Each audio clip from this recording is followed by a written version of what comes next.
My daughter would talk to this lady in the mirror. In the mirror? In the mirror. So Ew. I'd like walk upstairs, and I mean, she was 3 Yeah. 3 years old, 3 years old she must have been. So she'd be chatting away, and I'd be like, who are you talking to? And she's like, oh, this lady in the mirror. So I was like, oh, whatever, it's just like a 3-year-old chatting to themselves. Like, they have really, you don't take note of it. You just think they're No. imaginative, aren't they? really vivid imaginations. And what made me think of this is when you kind of spoke about the experience of, I guess, not seeing something but having these bizarre experiences. So I was there was this cupboard again in the fucking kitchen. It's always the kitchen at this house. This is like the dodgy area. The dodgy area. Don't be mindful of your kitchen. It was above the cooker. We had like a gas cooker, a gas hob, and usually you'd have a fan there. For some reason, I don't think there was a fan there. There was definitely a cupboard above it. So it was a little cupboard, and there was like this brown tube in this cupboard that I always had assumed was a part of the cupboard. Okay. So I'd never moved it. I thought, well, maybe it's covering like a pipe or something. Yeah. And this one time I was like, oh, do you know what? I need to dust inside this cupboard.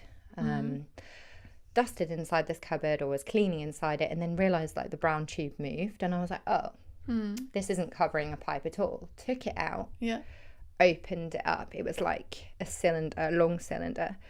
Opened it up, and I was like, this is really weird. Like, and in there was this like poster, like it was like a rolled up picture of a woman. Yeah. An old woman. I'm not joking.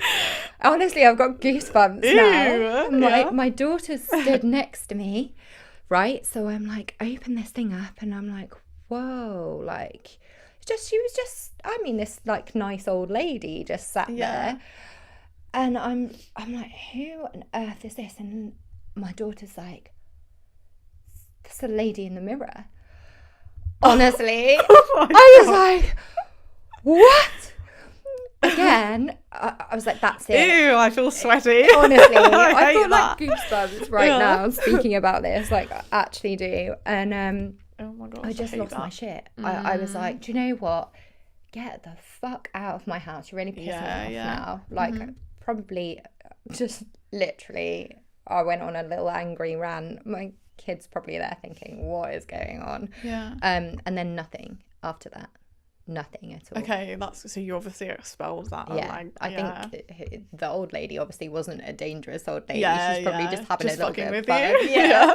She's probably like, ooh, what can we do? And then I think she just I think they do. My friend Thomas, he always used to say, he literally always used to say to me, spirits fuck with you, you know.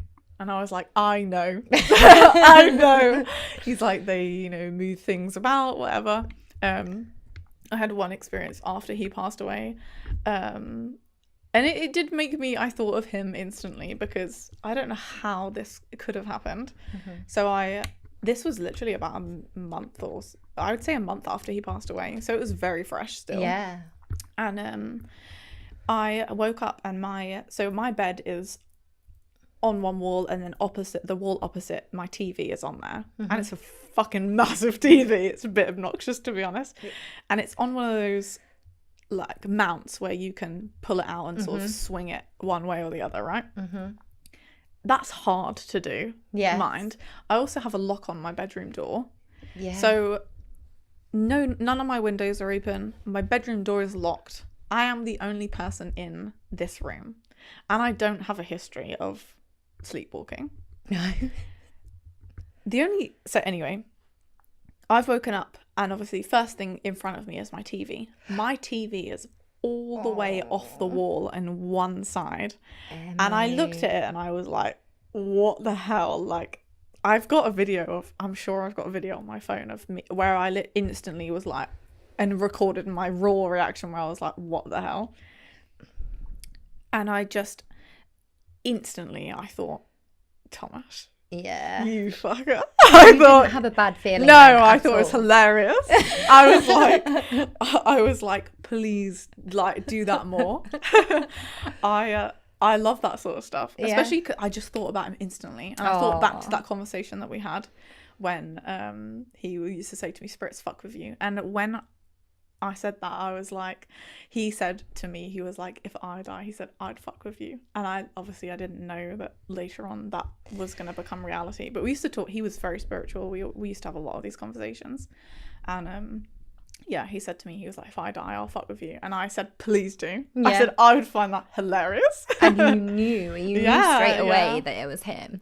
And is that the one time that he's done it? Or has he ever done it since? No, that's the only time. Is it? Yeah. There was only one other time where I do my own nails. And I always, this again was within that first year. This was maybe, he passed away in January. This was about April time, I think, maybe early April. I was doing my nails, and I always have my earphones in. Again, like, it's just one room, like where my table used to be, I was facing the door. And I was doing my nails, and I felt this cold air, like someone go on the back of my neck, to where it made me go, and like I looked behind me and I felt, and I was like, what the hell? Like, I felt that straight away. Yeah. And that I was like, Did you feel scared in that moment? I was just a bit like, what the hell? You know? Like, I felt that. Like, it made me jump and turn instantly. And I felt the back of my neck. I was like, what the fuck, you know? And then I thought, but it wasn't like something landed on me. It was like air. Yeah. It was like cold air right on the back of my neck. And there's nothing behind me. There's no, the window wasn't open. The curtains were closed. The blinds were down. I put my hand across it, like, to feel any draft. Nothing. But it was like forceful air. It wasn't just a light breeze. It was like on one particular spot of my neck. Yeah. Cold, sharp air. Someone blew that shit on the back of my neck. 100%. Do you feel like that was him? I don't know. I think the TV one for sure. Yeah. That one I assumed so, but I don't know if that's just because obviously I am kind of, because I was grieving so much, I would feel like I was looking for those signs a lot.